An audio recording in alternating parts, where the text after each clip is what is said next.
Talking. I have an 18-year-old kid who played somewhere in Florida, I think in the Miami area, who's Hmm. now been drafted. He's their number two prospect or something globally. Dang, And he pitched the other night, and he pitched like 4 innings, didn't give up a hit. His fastball was 95, his slider was 82. It was just it's crazy. ridiculous. So we get spoiled by talent. Plus, whenever they rehab anybody from the big clubs, they send them here because the That's the facilities are best part. amazing. Yeah. Yeah. Yeah. No, when I lived in Arizona, I lived in Flagstaff. So we would pop down for like a weekend of spring training games and hang out, go to a bunch of games. And it was super fun. I loved it. It was so great. Yeah, it's amazing, dude. I love baseball, but nobody in my family likes baseball. I've tried to convert all of my children to baseball fans and players, and I'm 0 for 5. So, Oh, um, there you go. I'm 1 for 1 so far. My oldest daughter, she does T-ball. She's done T-ball 2 years now. Nice. She's gotten a Hey, lot you're better the with her coach. fielding. You're the I am the coach, coach. right? I Oh, am the that's coach. I do brutal. coach. I think I wrote. It's funny. Everything blurs together that I've written now. But I wrote Yes. something about how bad T-ball sucks, and it's basically comes down to like it's just so slow for the kids at that age. And it's like, how do you keep kids? I love baseball. I love the game of baseball. I love everything Yes. about it.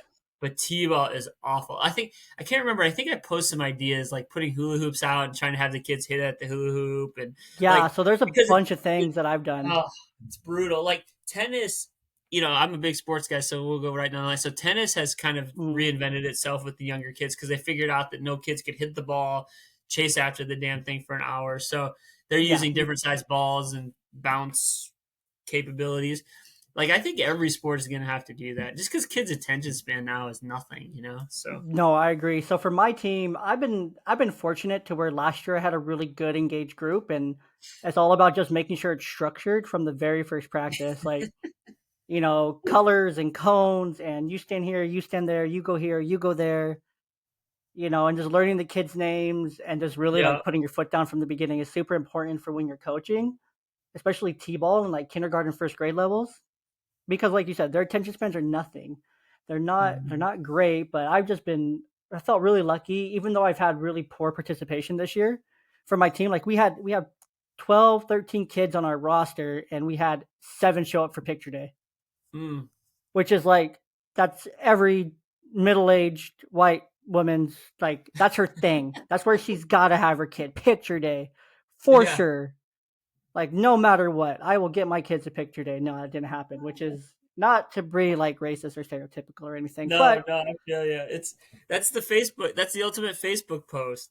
Like, look how exactly, cute. like Yeah. exactly. That is the Instagram post. Like first year of T-ball, look how cute they are in their little uniform and stuff like that. But Oh, that's great, man. I love it. Well, God bless you for doing that. I know, seriously, like to volunteer for it's that. truly the Lord's work. It's truly the Lord's work. It really is, and it's funny because I was always the dude that never volunteered, but always got tabbed when it came time because everybody knows I'm involved in things. And Yeah. while it's such a cool like honor that people think of you in that way, there are times where I'm like, I just want to sit for this.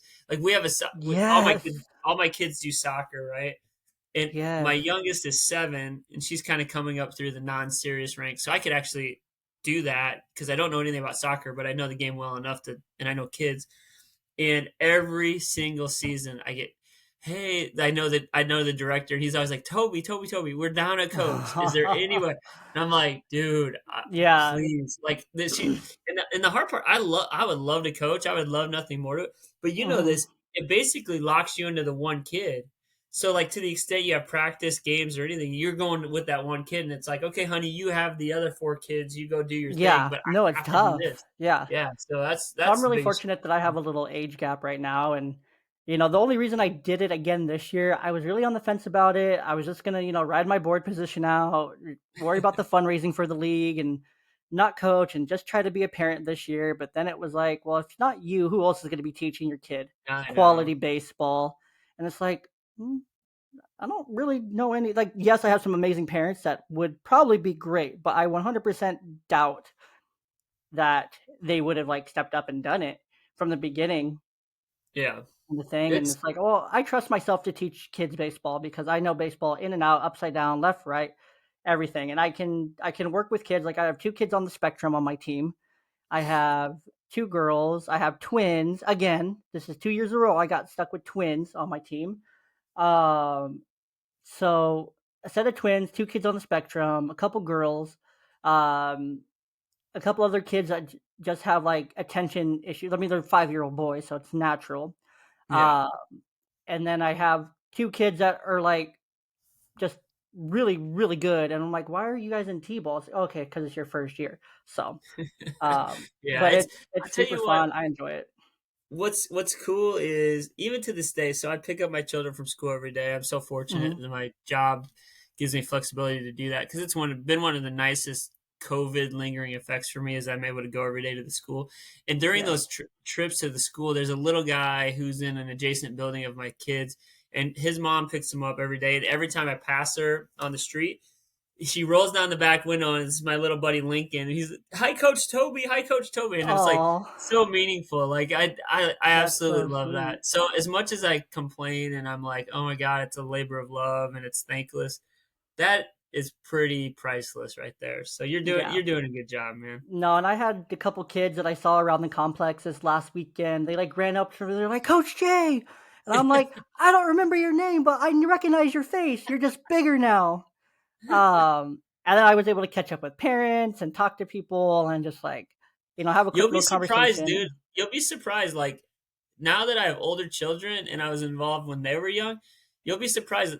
I was on a soccer field probably 3 years ago, Mhm. and there was a team that we were playing. My daughter was playing, and up, and I saw this really tall, skinny girl that was really good, and I thought, God, I know her, but I didn't recognize her, but I recognized her parents, and I said, "Are you Sage?" Oh my God. And they're like, oh my God, Coach Toby. And we were talking Yeah. like it's probably been 10 years, 9, 10 years. So you'll be surprised, man. Like all the different things that come back your way. Maybe that's karma. Maybe that's the universe rewarding you for this thankless Yeah, I work. think it's something, but Yeah. no, I'm really grateful that I get to be involved and I get to help out and I get to coach. I mean, I love it. I Good love for you. doing it. Granted, I have a week left and I'm not counting down the final 3 games or anything, but it's been rough, low participation. It really wears on you as a coach and makes you think like, am I doing something wrong? And you're like, well, it's not me, it's those parents. Like, why did I sign up in the first place? And Yeah. they're in way over their head. They have so many activities going on. Like maybe they thought they could squeeze it in without really like Well, realizing like this is going to be a 2-3 day a week kind of thing. what you're doing right now is kind of what my whole dad thing online stuff is about. I mean, it's about this idea that we're so like we just love being dads enough to constantly worry about being dads no matter if Yes, it's our kids or others, so it's we just have that, right? I mean, you and I, and exactly. that's pretty powerful stuff when you actually kind of like take a breath and you have a quiet moment amongst all the things you're doing. It's like, oh, that is pretty cool, man. And you know yeah, it can be frustrating and it's a grind, and there are times where I'm just like, oh my God, especially I have teens now. But dude, it's yeah, you're right. Yeah, the memories you're creating with your kids will never be, you can't substitute those, man. Yeah, So that's they're cool. priceless. I'd rather be part of the memory than hear about it later, There you kind of go. thing. So, but our listeners are probably wondering who the heck I'm talking to and what the heck we're doing here, just talking about coaching and Little League Baseball. Guys, this is Toby. Toby Walsh, aka the Good Bad Dad. He's listed as one of the top 50 bloggers by Babyspot.ca. Tobin's work has been featured by the Washington Post, Fatherly, Disney's Babel, Scary Mommy, Mojo Sports, and RainbowKids.com. Tobin was born and raised in Cedar Rapids, Iowa. He is the second of 4 boys raised by 2 teachers. He now lives in, I believe, Palm Harbor, Florida with his wife, Amy, and their 5 children. Joseph, who's 15, at least when I wrote this, they were 15. I don't know if they've grown up since then. Lyndon, 13, Viviana, 12, Everett, 8, and Emerson, 5. His day job, he's a financial controller, but his true passion lies with blogging, podcasting, parenting. He says he does his day job to provide, but then he writes to share knowledge, help others, and he uses it as a medium for his own catharsis, like most writers, myself included. Tobin, thanks for coming on. It's a pleasure to have you. There's our formal greeting. We can go back to Yeah, and talking like I about told you coaching a little before, bit more. two things about that had me laugh. Jay, thanks for having me, by the way. Um, Two things. Number one, I definitely need to update that because my children are now 17 at the old end and 7 at the young end. So that tells you how So we're gonna go diligent I am about updating. 17. Yeah. 17, 15, 14, 10, and 7. So 7, yes, sir. Yeah, there you go. So there's that's that, and we're gonna have a quiz on all their names later, and you can't cheat. So, I that can usually I can do what I want it's with my funny. podcast. It's it's yeah, good point. But it's funny because as soon as you say I have 5 children to anybody, they immediately like there's 2 reactions. Like usually it's kind of a gasp, or they say, "Excuse me?" Like, "Excuse me?" Like, Or it's like your so poor 5, wife. Poor wife. yeah, But so 5 all of kids. those Oh my god. children aren't natural children, correct? Yeah, my oldest is adopted. So we adopted him from Ethiopia. So he's a young black man who's 17. He Yeah, he's a joy. And my young, but the rest are all biological kids. So we have 17-year-old is adopted. And then a good trivia question I always stump people on is I was 29 with no kids, and or excuse me, 29 and a half with 0 kids, and by the time I turned 30, I had 2 kids. So it's always like, and they're not No, twins, and everybody's always like, I know what? what. I mean, granted, I know the context now, but obviously you Yeah. adopted one, and then right as you guys were in the process of adopting, boom, we're Mhm. pregnant. Like so, There you graciously go. happens so often, which is crazy because I hear that same thing. Like we were just looking to adopt. There may have been fertility issues, there may have just been this or that, or we just adoption was like really strong for us because we went here, we met this kid, and we really wanted this child, we connected kind of thing. And then during the adoption process, boom, we're pregnant. And now we have two, Yeah. um, We hear that which a is lot. it's crazy how that works out. We didn't have the traditional fertility type problems. We actually were married.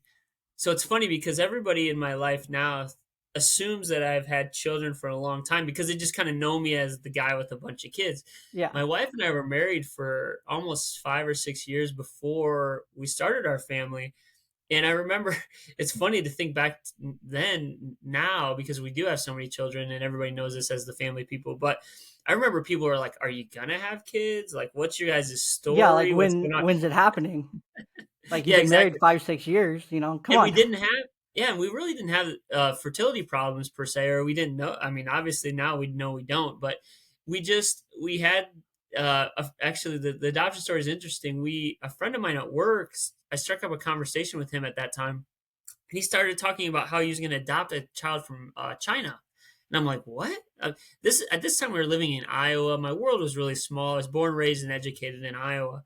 And I Hmm. was like, "You can do that? That's so weird. Like, why would you do that? That's crazy." And so I was telling my wife at dinner that night, we were no kids, 5, 6 years into marriage, and she's like, and we had gone, her dad is from Africa, so we went to Africa that next And so, summer. were you guys Yeah, pregnant at this point yet, or no, trying, or no, starting to try, or not really. I mean, okay? I don't think we were against being parents. We were just kind of like kind of cool with life, we just kind of settled in.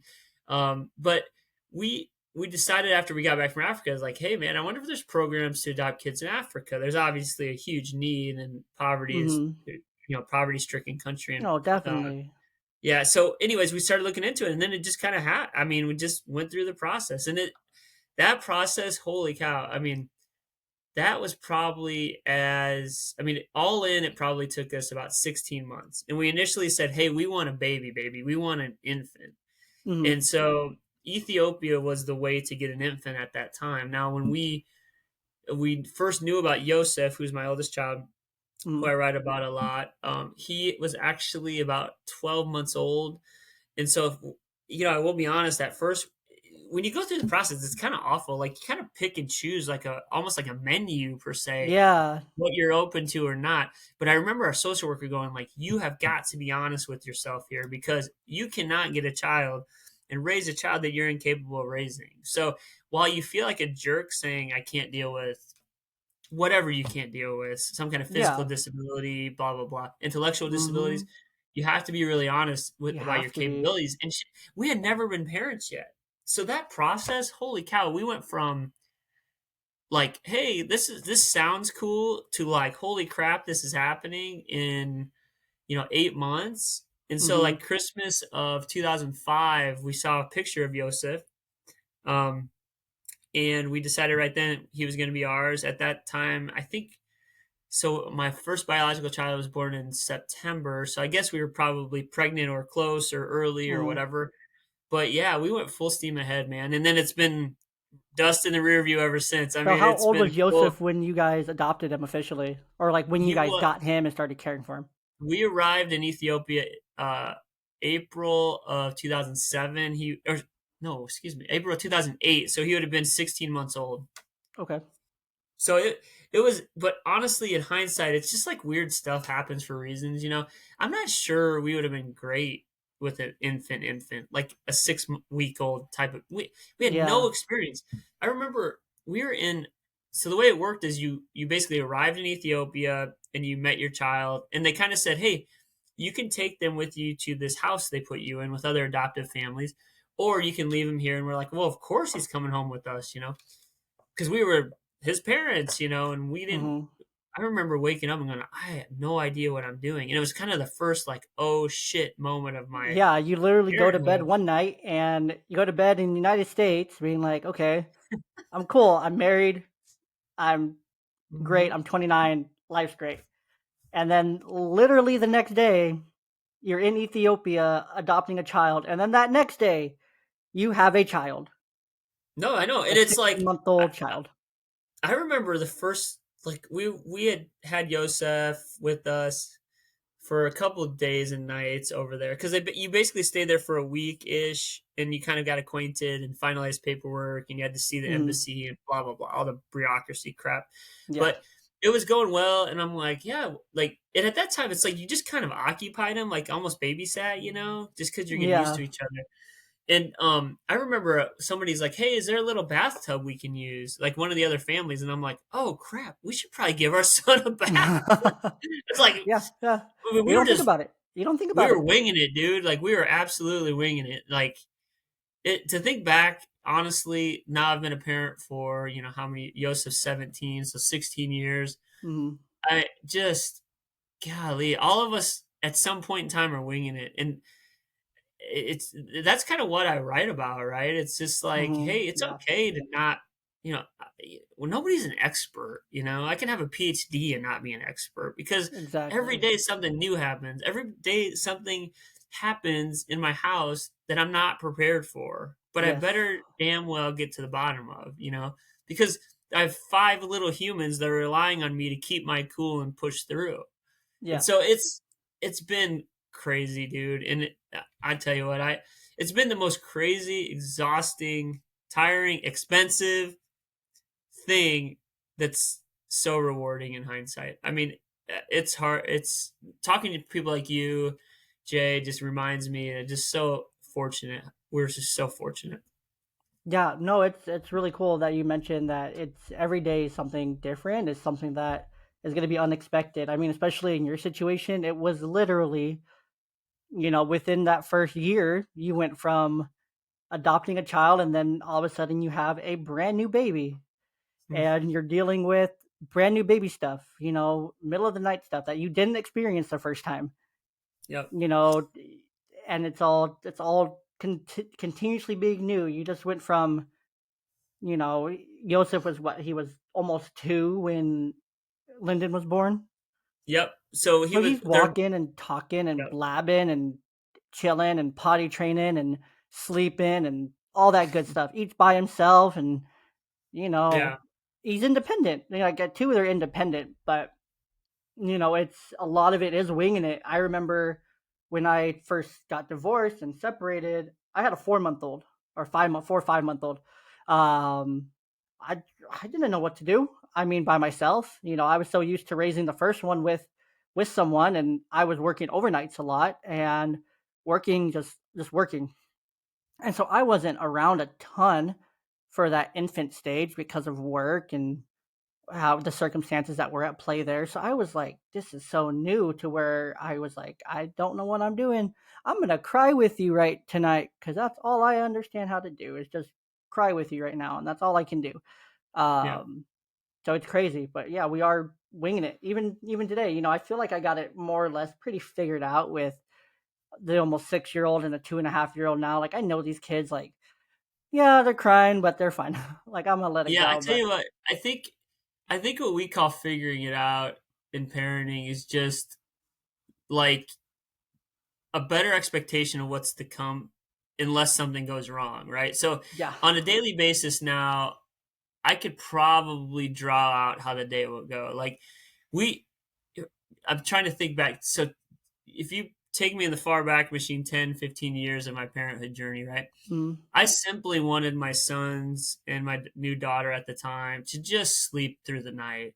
yeah, Like I that's all I'd just want. wanted that, right? I just wanted to wake up at 6:30. I just wanted 6 consecutive hours of sleep. And you can't wait to the day that you have that, right? Until fast forward to today and I worry about my a 17-year-old making curfew at 12 o'clock. And I know I got to get up at 4 in the morning to go do my morning run. And so it never Mhm. comes. And it's always going to be cheaper, right? They're going to get out of daycare and, oh my God, I'm going to have so much money. Yeah, it's like all the Yes. stuff, right? The next thing, the next thing, the next thing. Yeah. I really wish I would have been better present during those young years. Because honestly, Jay, a lot of the hindsight stuff I forget. Like I really do. Like I remember distinctly big deals. Like I remember going to Ethiopia and picking up my son. I remember the first moment I would laid eyes on him. But I Mhm. don't remember much about my third child because she was so good. Like my first daughter Mhm. just was chill, man, like chill. And I Mhm. remember being tired and preoccupied and I remember what she looks like, but I don't really remember consciously a lot of like things I should, right? It's because I was Yes. just so preoccupied and trying to do it all the time, and wishing for that next thing, wishing for her to crawl, wishing for her to walk, to Yes. Yeah, I sleep, remember that to with my not youngest have to daughter. say Yeah. dad. So I think that's the only thing in hindsight. Like it that wishing for the next thing is something I would tell if anybody asked me about young parenting, I would say just don't wish for the next thing, man. Like Yeah. No, I it's hard to have an infant, but yeah. man, it's don't forget it, Like I felt like every baby I had, my wife had and came home with us, I had forgotten what it was like because I was just so busy just trying to survive it, and Yeah. I carry that burden, I wish I would have been different. No, I can 100% agree with that. I remember looking back and going and visiting my aunts, and I was like, man, my oldest one was walking and talking by this age, and then my aunt would just tell me, well, all kids are different. They all grow up differently. They all progress differently. Like, just enjoy it. Like, she'll get there. She'll get there. Don't worry about it. Like, she's fine. There's nothing wrong with her. Like, she's gonna get there when she gets there. And now she walks and runs and blabs and when at her was it her either her 18 my youngest when she was like 18 months or something or 2 or something the doctor was like is she using like 1 to 2 word sentences. I'm like no not yet. um I was like no I don't think so. Like is she supposed to like she's like yeah she should be using like 1 to 2 word like little sentences and things like that. And fast forward 6 months later she just had her 2.5 year well check and she talks in 5 6 word sentences. And we were at a baseball game the other night, a Dust Devils game, and we were sitting behind a speech language pathologist for young kids. Ended up talking to her and stuff, and she was like, "Listening to your 2 kids has been the highlight of my night." I was like, "Oh, that's so sweet." She's like, "I'm a speech language pathologist, and I love that. Like, I can see your daughter. Like, how old is she? Is she like 3, 3.5?" I'm like, "She's 2.5." She's like, "Wow." That's amazing to just like hear like her like sense of language at this age is like so like well Yeah, and it's like beyond par. yeah, and it's like they're just like complimenting you because it's like, yeah, I know she's really Yeah, and smart. it's like they're just sitting there eating a snow cone on the Yeah, ground of our seats, getting snow cone all over the stands, love and it. I'm like, yeah, I love like it. she has such a great, role model in her big sister because my oldest daughter loves to read. She's read like 10,000 something words for AR this school year in kindergarten. And now That's she's like, amazing, dude. I'm just going to read. I'm like, okay, go ahead and read. And she's like, I don't need help Yeah, and reading. I I mean can read everything now. the other thing that's really cool, like, you know, so I have 5 kids. Do you have 2? You just have 2. I have 2, and then Aaron has 2. He's not going to join us, but Aaron has 2, and then he has 1 on the way as well. Oh, So okay. So the fun part about parenting too is as I think about all my 5 kids, they're all so different, Like I yes, feel like I've raised them all in the pretty much copy paste, right? I mean, yeah, all of it. couple They edits here just and there, and I'm telling you, they all have different needs. They all get Mhm. triggered by different things. They all get emotional about different things, even my boys. You know, and now I'm starting to see it's Boys are the most emotional. Like, girls well, I'll know tell they're you emotional, you know? Like, even, mm, like, my little girls, they know they're emotional. They know they have these big emotions, but they know that they see little boys in their class are like, "This little boy today did this and this and this and this," and was all over the place, and I'm like, "Whoa, okay." well, I tell you what, I feel like the thing I do notice about particularly my younger two, so I basically have three that are teenagers and two that are in elementary school. So it's Yep. interesting because it's kind of like two separate tranches of kids. So my Yeah. older ones, so the older ones, it's interesting because this phase of parenting is really about you're starting to see who they are, like what they want to do, what their independent interests are. They tell Mhm. you their likes and dislikes as they're happening versus like in hindsight going, I really didn't like that baseball game. It's boring, whatever.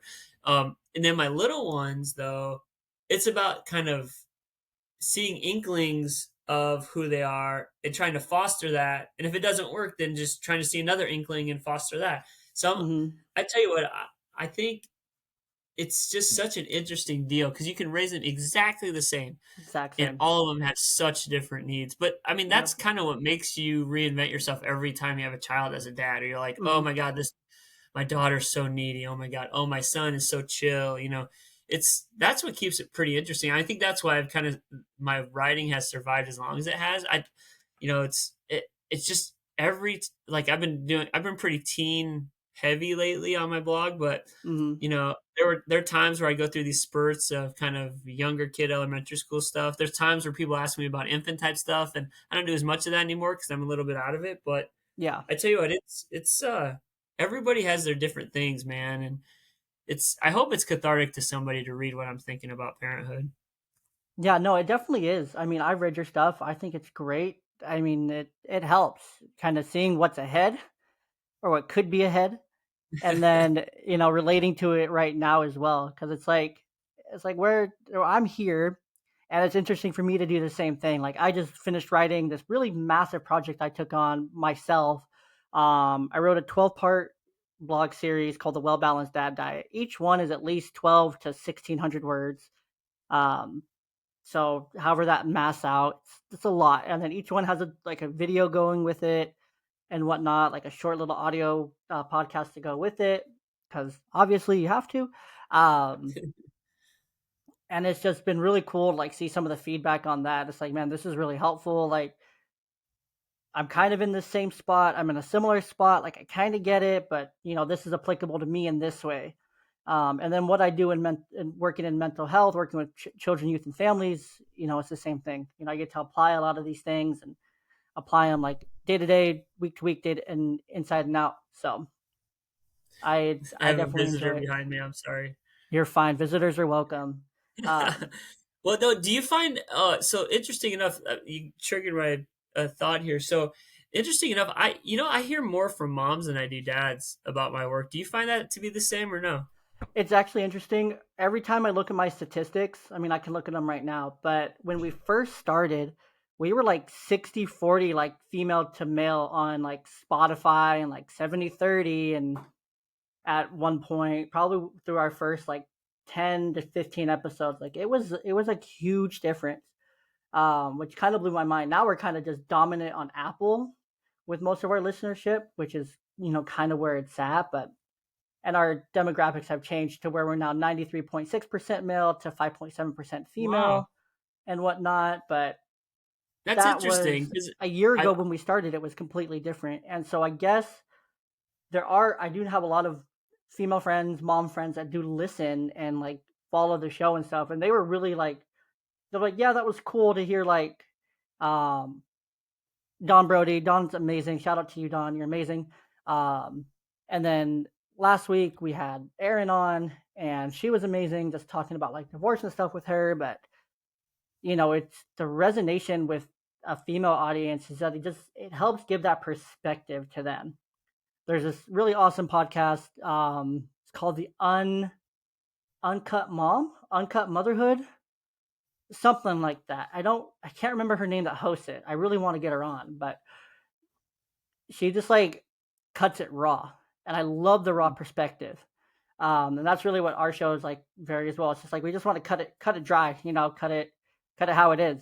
We don't want to fluff it up. We don't want to make a lot of edits or changes. Like we just want the perspective, and I feel like that's what it's all about. Honestly, through the catharsis is Yeah, of I mean, writing and it is interesting. podcasting.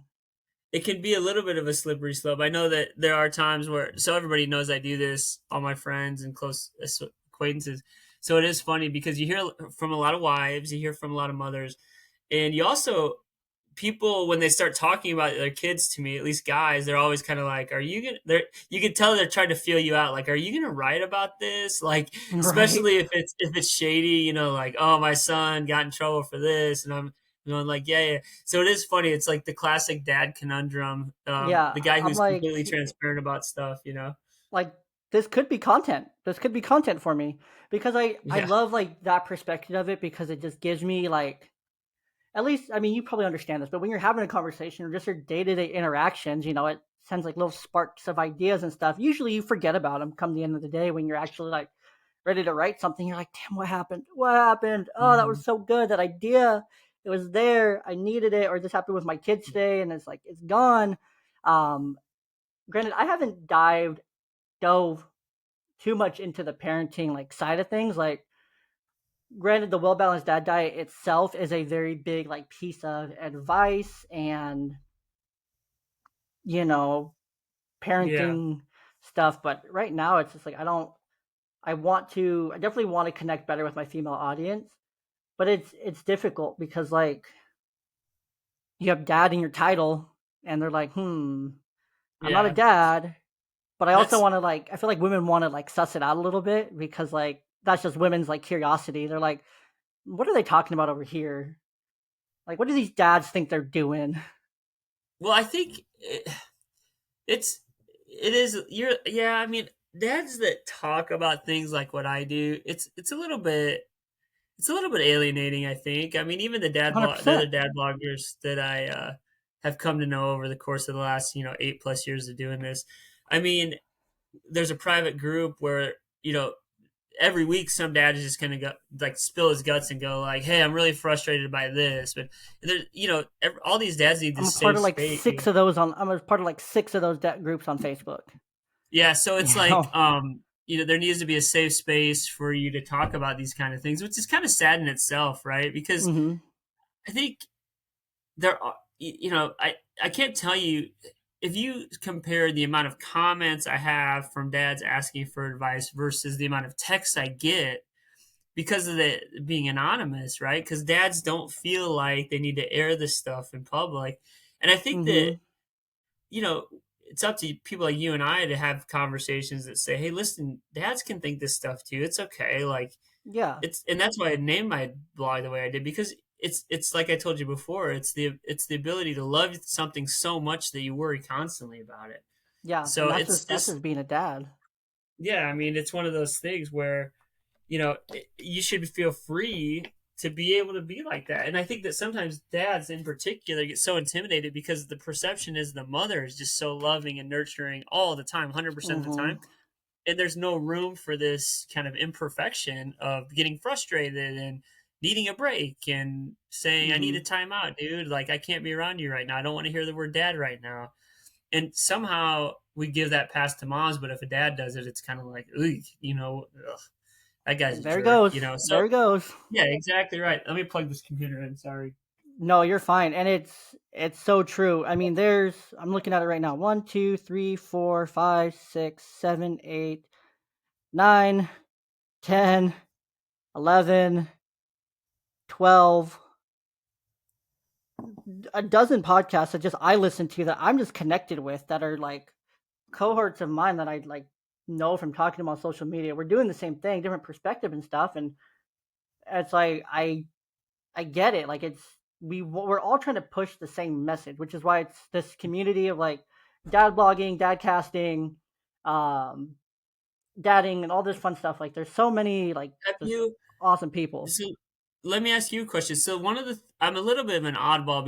I gather I'm a little bit of an oddball in this space Same, because yeah. I was never a stay-at-home dad. I was never and I think I think the dad blogging scene kind of got started by stay at home dads, and I've always felt like it's kind of like, oh well, you've never been a full time dad, so maybe. So do you get any of that? I mean, I don't know if you've been a stay at home dad before, but that's the No, other thing. I basically hear from women or stay at home dads, and it's like yeah. everybody that's kind of a centrist just kind of hides in the weeds, and like to a man Mhm. will say, "Oh, that really spoke to me," but I would never put that thought online, you know? Yeah, we're like for us, like our Mother's Day post that I posted on our Instagram, we our biological mother wasn't involved in either of our lives. Mm, So that's right there, something completely different. And then from there, it's like Aaron's married, two, almost three kids. They've been together for a really long time, worked through a lot of stuff, and they're on the other side of it now. And then you have me that's now single, divorced for after 2 years, together for five, almost six, and just like, okay, but it's like where's your like credential? Where's your badge? Where's your like credentials? Like you're not a mom, so you can't really talk about parenting. It's like, why can't I talk about parenting? Why can't I talk about yeah, these things? Why can't I talk about being a dad? Why can't I, bring this stuff up and bring it to light? Because like every kid hopefully has a dad. Every kid has a dad. Ideally, circumstantial, of course, there are some parents and some dads who choose not to be involved, and that's a personal choice. And I'm not going to shame a dad for doing that and making that choice if it was what truly was best for the situation. If you just decide to step out, then different kind of judgment towards you. But I'm not here to hmm, judge people. It's not my place. yeah, But it's like everyone kind of wants like a badge of honor or valor, and a lot of people do want to stay anonymous. Like they don't want to talk about this stuff. Men don't want to talk about their mental health or their parenting struggles. They don't want to talk about the hard times or the days where they feel like they've been touched too much, where they need a break. No one wants to talk about that and stuff. Like I'm a part of maybe two, three dad groups on Facebook, and these groups, you probably wouldn't be shocked, but most of them, probably every 3 to 4 posts is anonymous, anonymous, anonymous, anonymous, anonymous, anonymous, anonymous. It's like holy crap! Like, and it's like the stuff that's posted in these groups is like this is well, everyone's pretty much posting the same thing. Like, we're splitting up. I'm having a problem with yeah, my kid. I'm doing this punishment. I'm doing this. I'm doing this. And granted, those groups are for being inclusive and they're for being together and supporting each other. Where it's like sometimes that support that a dad needs is someone to say, okay, do you really want to take away that thing or do this kind of punishment that you're doing?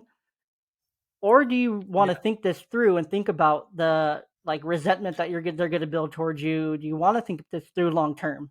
Did you think it yeah, through long term, kind of thing? And I feel like that's really missed, and it's so common. I talked about this with Aaron last week. Is that it's so common, like in our country and our culture, like, oh, shit's hard, throw it in the trash, I'm out, marriage over, yeah, deuces, goodbye, yeah, on to the next. And it's like the grass is not greener on the other side, my friend. I'm telling you that right now. yeah, Aaron and I talked about it in depth last week, but like, yeah, divorce sometimes is needed. It's what has to happen and what is absolutely needed. You drifted apart, you fell out of love. Maybe there was abuse, maybe there's infidelity, maybe there was this, yeah, that, or the other. But you have to really have to take a step back when it comes to that point and be like, do we really want to throw this away? Like we've worked for on it for this many years. We have yeah. X many kids together, and is it worth it? From in my situation, yes, it was worth it. It was needed. It had to happen. It was better off for everybody. But that's not always the case for everybody. Well, the nice part about when you start, the good news is that you're not, no one's ever alone, right? And but Hmm. you have to, for dads, that's unique, I think, versus moms is you kind of have to feel out what sort of dad you're dealing with as a father yourself, Hmm. right? Like there's some dudes that are just like either not there or just there to check the box maybe, and there's other dudes like you and I that are hands-on and insist upon being like, I remember a buddy of mine who does a great podcast called The Art of Fatherhood, Art Eddie. Yes, he's He going to be interviewed, on. Actually, he's going to be on yeah, great here in a dude, few weeks. So I love his great guy. stuff. He one of the best interviews he did was with Kirk Herbstreit at ESPN. And I Hmm. remember the quote, I think it was something like, dude, I'm the kind of dad that's like, if I'm not allowed to be on the stage because there's too many people, I'm in the front row. Like, I'm not Exactly. asking what we're doing tonight. I'm part of creating the calendar. And Yeah, and I'm not judging anybody either, but that's the kind of dad I am too. And exactly. you got to, the good news is there's a lot of us out there, man. There's a lot of us out there, and it's really empowering to put this stuff out online, even if it's not about likes and about sponsorships and all that crap. It's just No. about like hearing different voices and different perspectives. Because I think that even the fact that so many moms end up reaching out to me tells me that they're just interested in that perspective too. They're not getting Yes. that perspective in the same way. So, um, you know, do with it as you will, but it's Mhm. all these dad conversations, I mean, are really creating a different kind of father than what we were raised with probably, and Exactly. I think that's a good thing in most cases, and we have to evolve. 100%. But yeah, and the funny part is, like, I see my children, especially my teens, they recognize how active I am relative to some other parents they Mhm. see, Yeah, they and I see think it. that they are crafting their version of what potentially could be fatherhood or parenthood down the road in my light, which I think is pretty good, and Exactly. I think that's kind of my crowning achievement at this point with my older ones. No, I love that, and that's exactly where it should be, and I feel like those moms that are reaching out are really trying to help the dads in their lives, the partners that they have, and really just trying to figure out ways that I can help them because, I mean, moms will go to the ends of the earth for their kids.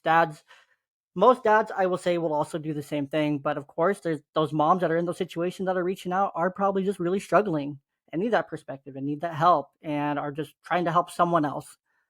Mhm. Maybe it's their brother, maybe it's their partner, maybe it's someone else that they know that they're really close to. Maybe it's a friend that talked to them and that friend is too afraid to reach out and they're helping bridge that gap. Who knows?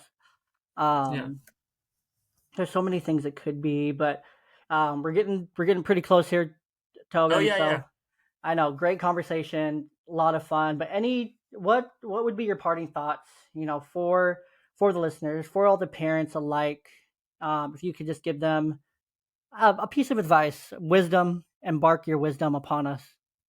Oh god. Oh, I love this question because everybody's experience is so different. I tell you what, Jay, thanks for having me on, by the way. I really appreciate it. This hour has flown by, and it's a tribute to the way you're conversational, so I appreciate it. Um, so there's two things that. So I won't give advice. I'll just tell you how I operate. Um, the thing with my family is we demand two things. We demand honesty, and we demand taking the high road. And it doesn't mean we do it every day, right? There are days that are just go sideways, and we just can't do that, but we demand it and we try to live by that on a daily basis. And I think that that could be lip service or it could be something that's really a plan of attack and how to deal with the stuff that comes through our lives every day because it's messy and it's hard and it's everybody's broke and you need more, you always need more and more Mhm, time and there's not enough. But if you always are honest with each other, things go so much better because you just get through together and you know you're getting the straight scoop from each other. And I think as your kids get older, that'll be important to anybody, right? If my kids know I'm being straight with them, they are much more receptive to the message. Doesn't mean they like it, doesn't mean they agree with it, doesn't mean they're going to be honest back to me even. But we always try to do that. And then taking the high road is always assuming that folks are acting in a way that they're trying to do their best. And I mhm, know that that can be misconstrued as naivety, right? So not everybody is a great person. I'm not encouraging people to be naive. What I'm saying is if you start from the perspective of they're trying to do their best, things can go a different way. So like for instance, this morning somebody cuts me off on the way to work and I'm like, what a jerk, blah, blah, blah, blah, blah. Now, if I think, oh man, what if he's rushing because he's late for a meeting? Or what if he's rushing because he's trying to get to his kid's conference? That mhm, changes the perspective. So exactly. if I ever tell two people the two secret sauces that I have are probably the fact that I try to be honest all the time and I try to take the high road as much as possible. And I think if you do those two things, the rest of the things fall into place, whether it's parenting, life, work, or play. I think that you'll be better for it. I love that. I love that. Well, Tobin, again, thank you so much. If our listeners want to find more of you, they can find you on Instagram at the Good Bad Dad. they can find you on your website, goodbaddad.com. They can find you on Twitter at thegoodbaddad. And then lastly, common theme here, they can find you on Facebook as well at good bad dad, the there. Um, but they can find you everywhere. Tobin, it's a pleasure. Thanks so much for coming on and talking and having a conversation with us. Or with me. It was super fun and enlightening. And keep in touch. Don't be a stranger. Yeah, don't be a stranger either, Jay. I appreciate it. Tell Aaron, give Aaron my best. And if you ever need me, I'm here for you, bud. Awesome. Well, I appreciate you. Listeners, you guys have a good one. We'll catch you next week. Take care.